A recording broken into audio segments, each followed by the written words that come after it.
That was the point. And we are going live. There you go. You said it's going to take another 30 seconds, or are we good to go? We are almost there. And let's start by welcoming our community to the Scale Up Valley podcast. Good evening if you are joining from Asia. Uh, and I would say very good morning if you are joining from the US or Latin America. And good morning if you are joining from Europe or the UK. Europe and UK. Let's not go into that. Into Please that don't. I'm from the UK. I don't want to go. We're going to start off on that foot already. Terrible. That's- So, Skillify podcast is, as you know, is the space where we are obsessed about compressing all the key lessons scaling a company from 1 million to 100 million. And we bring some of the best tech leaders in the world from the US to Europe to Asia to share their scaling up journeys with us. So we interview CEOs and also product, sales, marketing, engineering, and another I'm forgetting another roles that we have on the show. Today I have the pleasure of having a very special guest with me, which is Greg Meehan, the head of sales at Supahands. We have been training this a lot, the surname, and I think that I was successful. Greg, Nailed it. thank you so much for joining us. Thanks so much for having me, Mike. It's good to see you again. It's been about over a year now, right? Almost exactly 1 year, absolutely. So I think it was yesterday or the day after. So it's a very good timing to do this podcast. No, it's our anniversary technically. Is that what it is? I didn't tell that, but we'll have cake at the end of the show. And I will surprise you coming into the office. Greg is based in Kuala Lumpur. It's one of the most exciting companies in Malaysia, Supahands. I have the pleasure of also leading a workshop with all the team, namely the CEO, Mark. And Greg, so let us know a little bit more about you. By the way, how did you end working in KL in Malaysia, and why Supahands? Cheers, Mike. So as Mike mentioned, my name is Greg. I'm actually the head of sales over at Supahands. I've actually been with Supahands for it's coming up to 4 years now. But I ended up in Malaysia working in financial services. It'd be 10 years ago in January, I actually came over. That came about, it's very strange actually. I was over here on a holiday just for a week, and I met the CEO of this financial services company when I was randomly in the Hilton. And he introduced himself and said hello. Typical kind of expat guy, just a really big dude, big personality. Shook my hand, gave me the once over, and just said, "Do you want a job?" And I was like, "Sure, yeah, why not?" So that was sort of September 2009, and he said, "Oh, can you start tomorrow?" And I was like, "Well, not really. I've got to go back to the UK and pack up my entire life, and then sort of move over to Asia." And he was like, "Okay, well, start in January." So in January 2010, I packed a bag and moved over. Landed here in January 2nd, and my first day in the office was January 4th. And then it was probably about 6 months later, I ended up playing football, just out in a sort of 35-degree heat, and I met a guy called Mark. And he runs a kind of fashion store as well, and he gave me a free T-shirt, and we kind of hit it off, and we sort of went back and forth for quite a while. And it turns out Mark was he's a co-founder of Supahands. So I sort of kind of had a pre-midlife sort of crisis at 30 years old, and it was sort of serendipity that the stars aligned, and Mark caught up with me in a bar and was like, "Dude, I've got an idea." And I was like, "All right. Can we meet tomorrow for coffee?" And then he sort of sat down and ran me through the idea of Supahands, and he ran me through a spreadsheet, which really didn't make sense. But the kind of passion he had about the business and what he wanted to do it was infectious. I mean, you've met the team, right, Mike? So you kind of understand the kind of company we've got over here. And yeah, I signed up there. And then I can confirm. Yeah, so just the kind of guys we got working over here. And then, yeah, I signed up pretty much straight away. I left my job in financial services and came to work for a tech startup with zero knowledge about the industry or anything. So it was a big change. It was a really big change. Congrats for the courage. So, and actually, what does Supahands? What is the mission, and a little bit the stage of the company, and in where you are in the scaling up journey? Well, in terms of the entire journey, I'd say we're early stage. We're not so much a startup right now, more of a scale up. We kind of found our market fit, so to speak. Yeah. I think from where we are right now compared to where we were even 12 months ago when you were over here, there's been a lot of change for the better.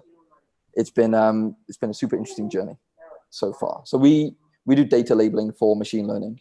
So that's providing context to a lot of data for machine learning engineers.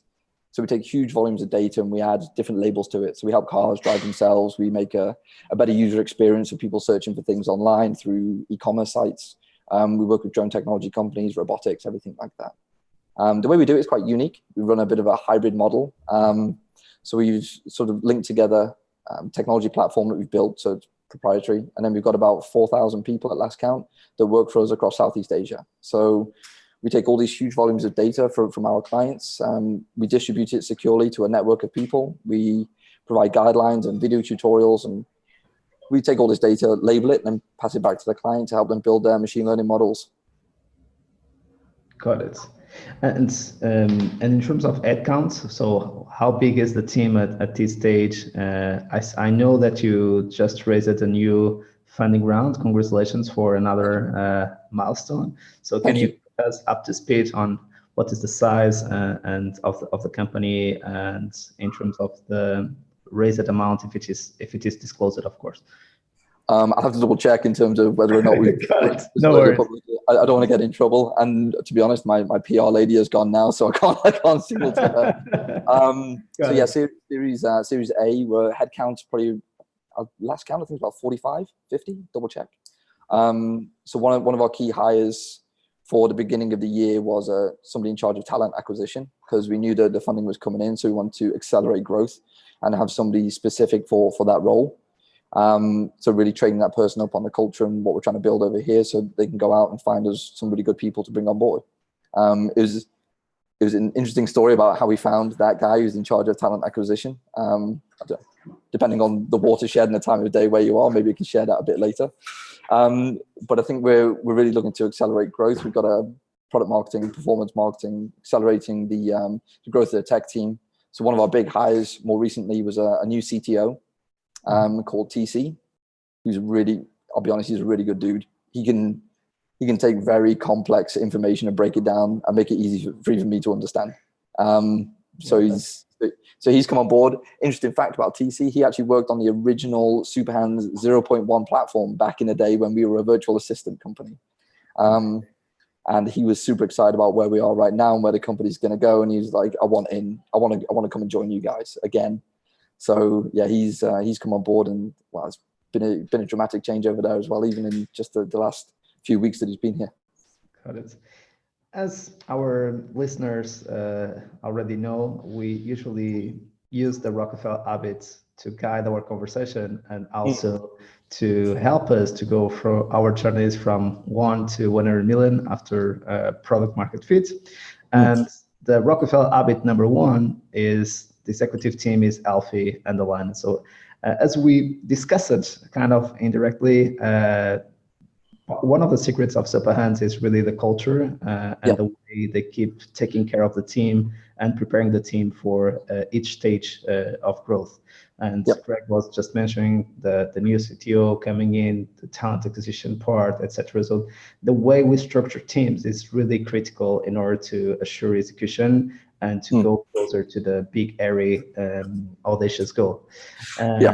So, and maybe on this point, I will go into something more personal, so leveraging your time and leveraging your experience here, which is, I think it's very different coming 4 years ago to Supahands as head of sales, when you need almost to kind of reinvent all the process, figure out all the sales process, to the stage where you are now, that maybe you start having more specialized people on your team and the sales process is much more, the target market is much clearer, and the sales process is much more organized and structured.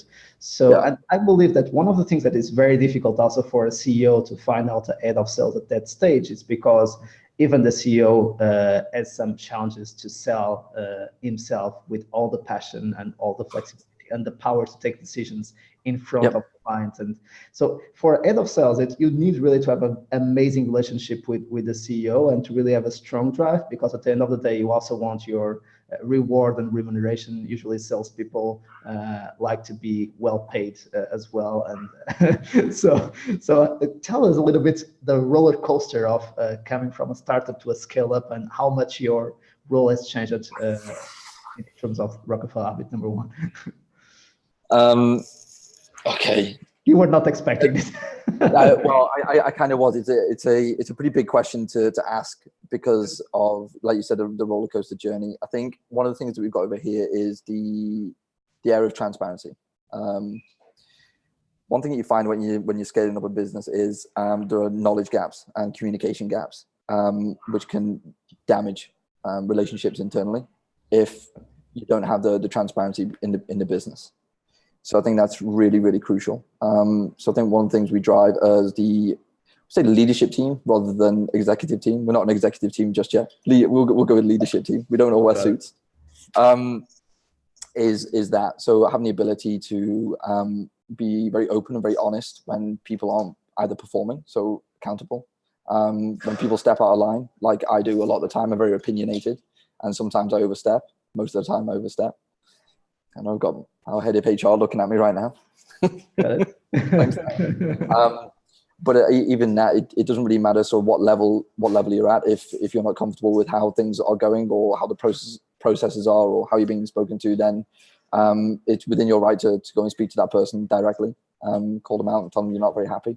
And I think that really helped drive the business forward. So when you have that kind of safe zone within a company that allows you to freely speak your mind, I think it can really drive the business forward. And I think it really drives innovation as well, because everyone's just very open with their opinions, very open with their ideas. And I think one of the things that Mark really drives is the idea of grassroots innovation.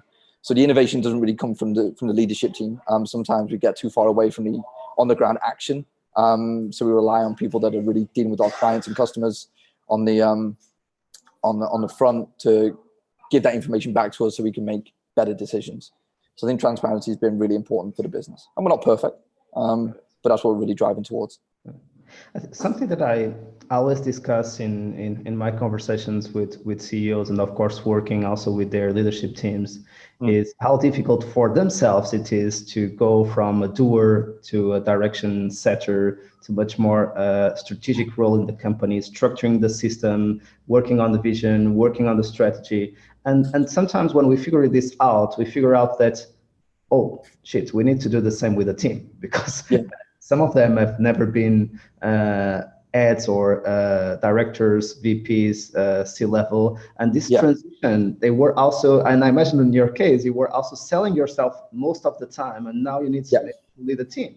And the skills that you need and the mindset that you need will make you very uncomfortable, because selling instead of thinking about how do I structure the team, how do I give guidance to the team. How difficult is this shift in order to grow the company, right? From a sales perspective, so from a personal experience, I find it very hard. I did find it very difficult because I'm a salesperson. I love selling. I love engaging with people. I love taking a buyer through a journey, onboarding them onto Supahands, really helping them scale their business. I think taking a step away from being a doer, I'm more of a strategic thinker with the CEO and the leadership team, is very challenging because it's two different mindsets. You go from being very selfish in terms of managing your own pipeline to driving business to following your numbers to then helping others follow their numbers and helping them go after the clients. So it is a bit of a challenge. So for myself, I was involved or have been involved in mentorship for quite a few years. So about a year after joining Supahands, I was involved in sort of the, I would say, entry level kind of mentorship. One of the reasons being is going from that shift from financial services, B2C, to technology, B2B. I could help sort of tell people about the journey I'd been through with regards to that. So I help guide other people that might be stuck or might be going through a shift in careers themselves at that early stage. So I think from that point of view, that sort of helped me level myself up in terms of the skill set that's required. So going more on an advisory role and more thinking about how you can help people along a certain path rather than actually doing it yourself. So I was kind of lucky enough to do that, and I've got a great team. I've got a great sales team that are basically fully accountable, and they just go out and hunt for new business, and then they can sort of take care of themselves. The kick is coming in the room after this, so you are working very well. So I'm quite lucky in that respect. So I think training people early on to take responsibility, to give them the chance as well to train and teach other people along the way, it becomes less of a harsh transition to sort of when you're a newbie coming in to go through that, and they can slowly sort of transition some people away from the direct selling kind of role into more of a team lead kind of role. So recently I promoted one of my guys to a BD team lead, and some of the responsibilities he's got is more on the sales training, sales teaching, onboarding, so he can fill his own knowledge gaps.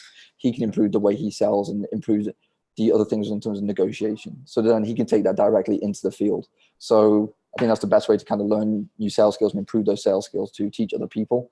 So whilst he can slowly make that transition later on down the line to a more directorship kind of role. So you kind of prepare people for that along the way. Got it. It's a very good point. And pro tip, or for our listeners, it's kind of find out a mentee or a coachee so you can pass your knowledge, what I've been learning, to another person. It will also solidify your learning points and ensure that you don't get back to the old behaviors. And second, also find out a coach and a mentor, which is 1 or 2 steps ahead on your journey. It's possible doing what you are doing in a company that is 1 stage ahead to coach and mentor you. I think this is very, very helpful for any member. And if we look to the best players, to the best athletes in the world, they have the best coaches and the best mentors and the best team ever. So it's usually the opposite. The best have the best working with them. So that's it. I think, I can't remember what book I read, and they were talking about Michael Jordan, and they were talking about, look, he had a coach at the end of the day, right? So the coach wasn't the best player in the world, but he helped these other people become the best at what they were the best at. So it's helping people along the way, and helping other people be successful. Absolutely. So it's going from the highs and lows of being frontline sales to the highs and lows of working with your team to help them close the large deals.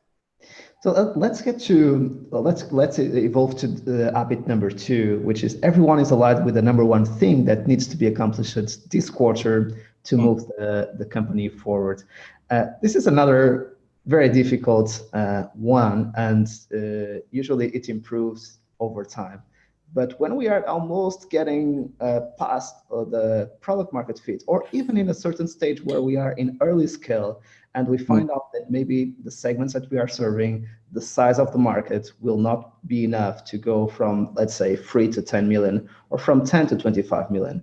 And we need to kind of change a little bit the strategy.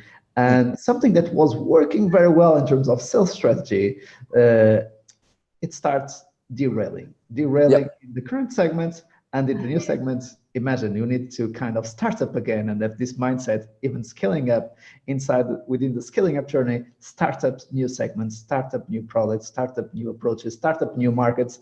And this can be very challenging when we found, actually, I thought that we were on the right way, and it seems that we are now experimenting again. And now it's not this geo, it's another geo, because this geo is not responding to our strategy. And this can kind of have a panic attack across the sales team. So how do you kind of resist to these panic attacks when your CEO comes to you and say, actually, Greg, what you've been doing, we will just kill this segment and we'll go to another segment, or we'll just kill this geography because we are not getting any results, and let's evolve to the next one. And you say, but we have been invested the last 12 or 18 months on this, so it's really the right time to move. Or we have just been there 4 weeks. Should we already change the direction?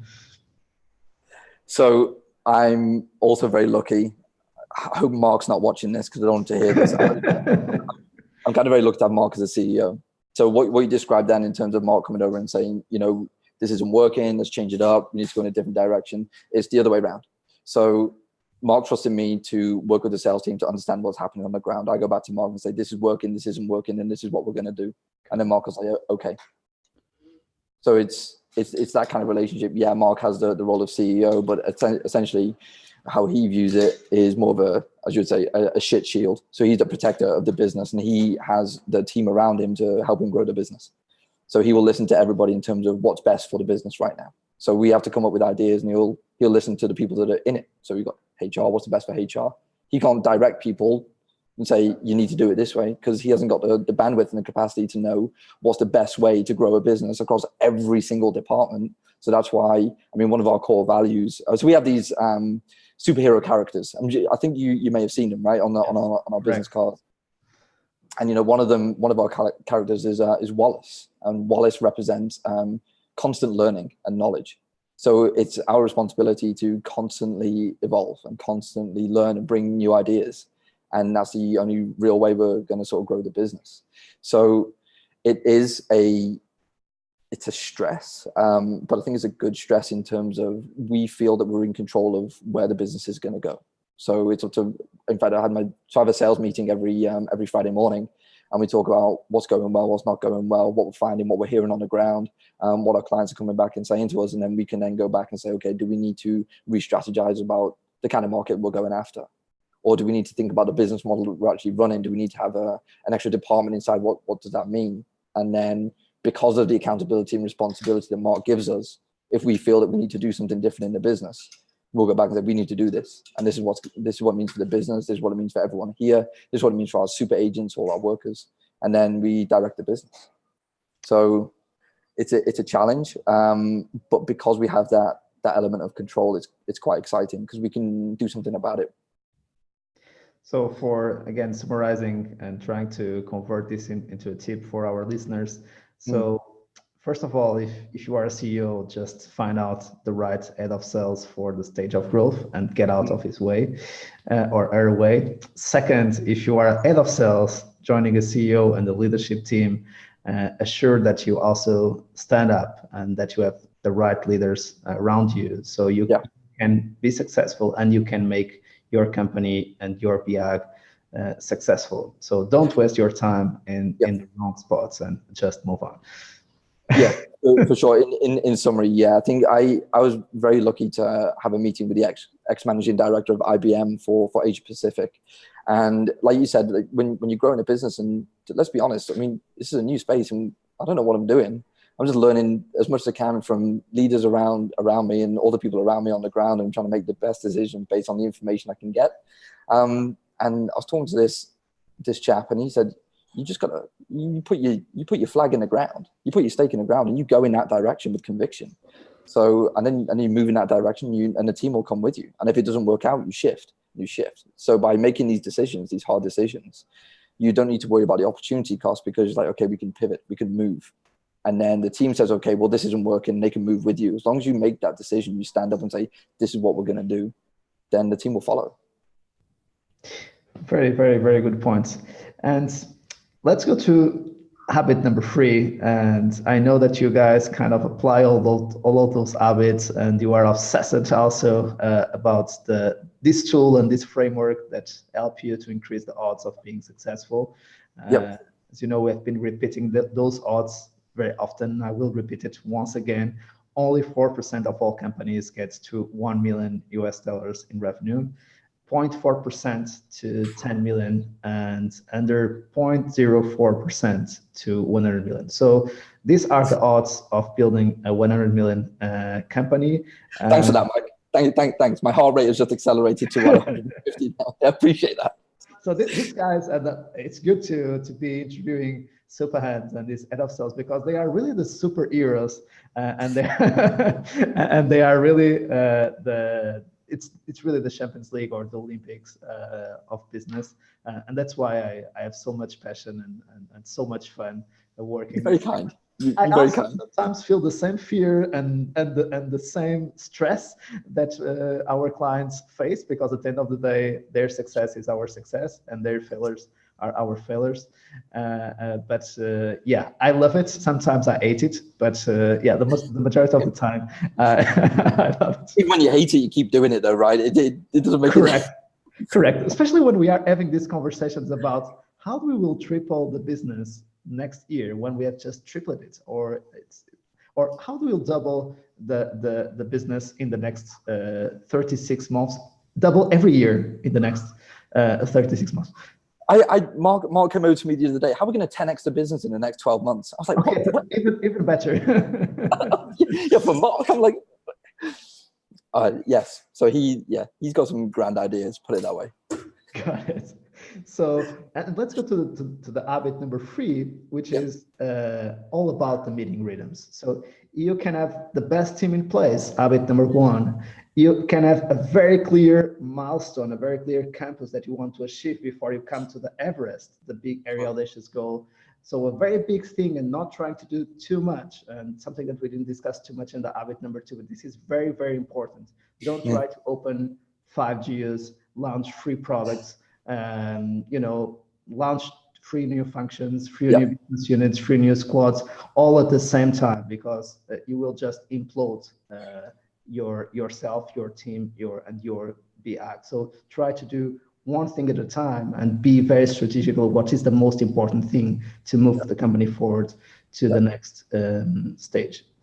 And number 3, it's about all the meeting rhythms that we have in place to really, as Greg was saying, look to the data, meet the team, talk with the ones who know more about the specific areas, have constructive debates, and actually make decisions and make things happen. And those are the dailies, the weeklies, the monthlies, the quarterlies, the all ends, and all those rhythms that help the company to move forward. So what kind of rhythms do you have at Supahands nowadays, Greg? So I think recently we joined a leaders meeting. We just kind of restructured how we do some of the all hands meetings. We actually call it town hall. So generally what it was actually once a week. So we decided what we were going to do. We were going to shorten that. So we were going to have what we call drumbeat, which is our just normal metrics updates. That'll be actually once a month for 30 minutes across all departments. Very punchy, very short, key numbers that people need to know about. Because we found that when previously we used to do this thing once a week, and it would go for about an hour and a half, and sometimes there'll be more information from one department and less information from another department. So to keep it concise, drumbeat will be once a month, and then our town hall will also be once a month, which will go on for an hour and a half, probably 2 hours. So I mean, with regards to that meeting, Juin, our head of marketing, was thinking about, okay, well, how can we make it relevant for everybody, especially with new people coming on board, the team growing so fast? What would make sense? Or how can we engage with everybody in the business? So the idea behind Town Hall is, rather than just having metric updates or just general updates across the department, there'll be a specific theme for that Town Hall. Within that theme, it will be, for example, a story of a really important client who just had come on board, and how each individual department impacted that client coming on board, that entire client journey, the user experience, what actually happened. So then it's a collaborative and engaging kind of town hall, because then you see, okay, well, we are a living, breathing organism as a company, and when we have clients coming on board, what are the touch points? How does it all work? And then each individual department during town hall will then present their part of the story, their part of the journey of this client. So they're sort of the key updates we've had. Generally, what we've done in sales, we had our daily huddle, which was running every day, 12 p.m. just before lunch, to give an update of what we're going to do. And we were doing that, and because of the number of meetings everyone has, and being out on the road, and the weird calls we have at 4 a.m. with companies in the US or Canada or the UK, is what I personally find is it kind of breaks the flow that you might get into during an afternoon. So you might be just getting really involved in something, and all of a sudden you've got to pull yourself away and get involved in this huddle. So what we decided to do is test something else, which would be a daily check-in. So we use Slack to communicate across all departments. So on the sales Slack channel, everybody will update with their sort of 5 key objectives that they want to hit for that day. And then we can cross them off throughout the day. And then from there, we can see where people might need help or where we might have ideas. So rather than pulling people out of what they're doing during the day, we can just sort of get an update there. People know I'm approachable either on WhatsApp or over at the desk, so they can come and ask me for advice or guidance. So that's sort of what we've done in sales. Aside from that, we do have our leaders meeting every Tuesday morning, and that runs from 9:30 through to 11. And that's where everyone gets aligned, sort of key sort of major updates. Good news is always a good starter for the meeting as well. Because as you know, there's a lot of stress and a lot of pressure for everybody. So you might be having a bit of a down day, and then you hear some good news about some really cool key hires that we have coming on board, or, new clients come on board, or, we might have the NPS score coming back from one of our clients, and it's like, this is what they said about us. And it's like, wow, yeah, we're really making an impact here. And then from that leaders meeting, we also have the ENPS score, which is done every quarter, I think. Every month. Help me out. ENPS? Every month. Just needs to double check. Awesome. So then we can sort of get a gauge on where we were last month, where we are this month, and sort of the key things we'll need to do. And I think that's a really good source for feedback as well. So they can fill it out anonymously if they feel they might be very sensitive, or they can fill it out with their name, and then we can actually talk about it quite openly. So I think that's sort of the key updates that we have. The tech team, I know, have their daily huddles as well. So I know they move incredibly fast with a lot of the features and product pushes they have. These guys are unbelievable. So I think their alignment is super important because it's very short sprints, very quick. Whereas with the B2B sales, it's a bit more long-winded, sort of 3 to 6 months. And then with the weekly meeting we have on a Friday, everyone can keep aligned and updated on new sort of key skills that's important to have. I think aside from that, we kind of keep it fairly flexible for the rest of the meetings, but they're the sort of the main, and they're sort of the key ones. So I think at least every department meets weekly, and a lot of departments have their daily huddles as well for about 15-20 minutes. Amazing. Yeah, that's the way to kind of move the company forward. Have a lot of touch points, check-ins, and those check-ins, and usually that's where a lot of leaders make it in the wrong way and make it very stressful, are an opportunity to help each other, not an opportunity to control each other, to blame each other. And that's a very different mindset. So it's I'm here because I need help, or I'm here because I want to help, because I'm actually this week it's going very well for me. Maybe next week it's the opposite, and I need someone who gets with more perspective from what is happening to me and say, look, did you see this? Or maybe in this direction, or I've been facing the same, or living the same in the past week, and it helped me to do this and this. Not sure for sure. I think there's one thing that I forgot to touch on as well: the importance of one-to-ones. So we do run one-to-ones in a department, and so for sales, I run sort of 2 different tracks. One of them is a results-driven one-to-one, where we're going to sit down 50 minutes, go through the pipeline, and say, this is what I'm doing, this is what I'm working on, this is what's coming in, and this is what's dropped off. And that's all we're going to talk about. We're going to talk about numbers, and that's the kind of hat that we're wearing. You'll come prepared. This is what we're going to talk about. Then every 2 weeks, we have a one-to-one, which is, are you okay? I think one of the things that I've learned being in sales is this kind of, as you mentioned, the emotional roller coaster that you have to go through when Mark's running the business. Especially when it comes to sales, that emotional roller coaster can be condensed down into a morning. For example, you wake up to an introduction to a really high profile client, and then 10 minutes later you get another email coming through saying client's pulling out, and then 20 minutes later you're on the phone to somebody who's really not very happy with you and they're giving you hell, and then you have to hang up the phone. Then half an hour later, Mark will come along and say, look, we've had this really great referral and we're going to do this great partnership, and you're back up. And I think one of the things that I sort of failed at back in the day was recognizing that, I was cold calling for 6.5 years working in financial services. I'm used to going through these ups and downs, but other people aren't so familiar with the kind of emotional thick skin you need to have when you're going through this stuff. So I think the one-to-ones on a frequent basis, just to have an open sort of forum where you can discuss anything. It could be career, personal, finance, work. It could be absolutely anything. It's entirely up to your colleague. If it goes ahead, if they feel they just want to get stuck in with work, then it's not like a compulsory thing. But on the other side, they can sit down and they know that they've got this time, the space to talk and be heard, and then implement maybe some new ideas and just tell people how you're actually feeling, how you're actually getting on. So the big things that you're up against right now. And I think if there's one piece of advice that you can take away from this is have one-to-ones. Have one-to-ones. Not talking about the results. This is why you're failing with it. I think one of the I hold it very close to my heart in terms of when you're working with clients and customers, when you're working with colleagues and friends and family, they're human beings. They're just human beings. So talk to them like they're human beings. Like when we're on a call to a client or a customer, it's not trying to close the sale. It's just really trying to understand what keeps them up at night and why they're actually having that conversation with you and why they should engage with Supahands to help solve the problem that they want to solve. And it's the same with these one-to-ones. It's not just an employee. It's not just a head count.